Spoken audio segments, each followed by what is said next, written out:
Hello guys and girls, welcome to another Evil Tech video, and today I will show you how to install FreeNAS on an old computer.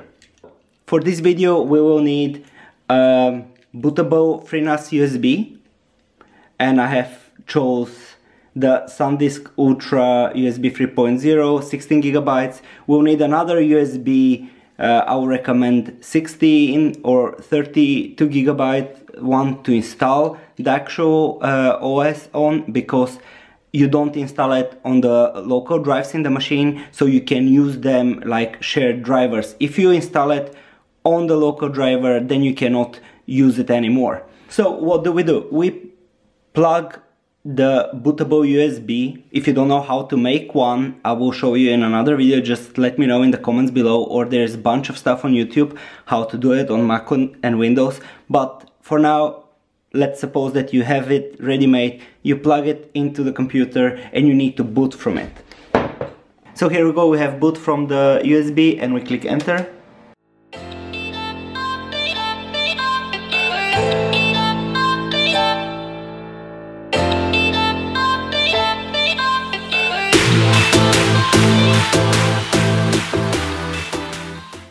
So what it's required now, we have the FreeNAS console setup. You have 4 options: install, upgrade, shell, reboot system and shutdown. We go to install, upgrade, and here you pick your hard drive.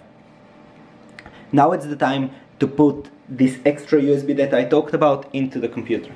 As you can see, it recognizes it, but we will go back to this one and install and upgrade now.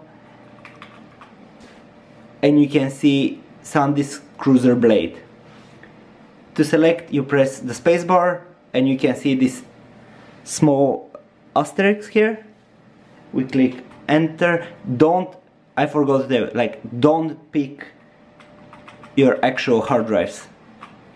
Don't pick them, because if you pick them during the installation, you will not be able to use them for storage. So we click enter and we get a warning. It says this will erase all partitions and data on DA5. This is the new USB that I put in, that I will boot from every time. It says you can't use the DA5 for sharing data, which is exactly what I explained before. And we just click on yes, press enter here. This password you will use to log in later with username, root, and the password that you pick, so don't forget which password you want. You need to type it twice.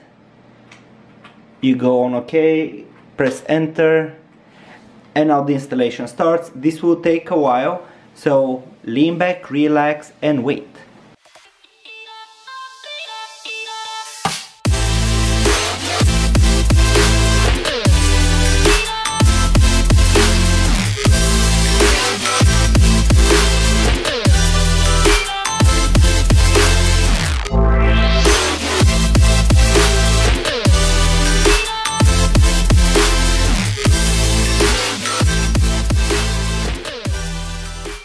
Now the installation is finished and we have a prompt that it's done, and they ask us to reboot and remove the installation media. It means to remove the USB that we used to boot from, not the USB that we installed on. This is really important.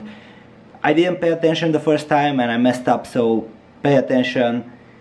To reboot, you press OK and then you go reboot system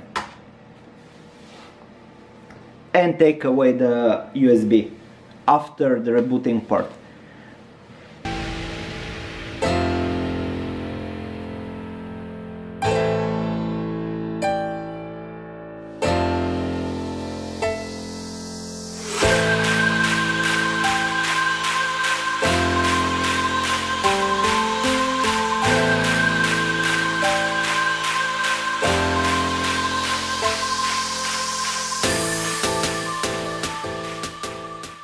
So here's the screen, guys, that I talked about.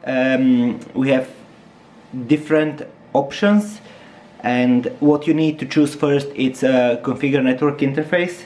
You press 1 and you press enter on the keyboard, and in my case I have 2 LAN cards, so I'll pick the first one you press yes, enter, and this will like set up your LAN card, and then in the end you need to get an IP. So here we go, guys, this is the IP that I got. Basically what you do, you type this in your browser and you're prompted with the login form. You type your username and password. The username is root, as I said, and the password is the password that you chose when you make the installation. Thank you for watching. If you like this video, please give me thumbs up and subscribe. If you don't like it, let me know why in the comments below.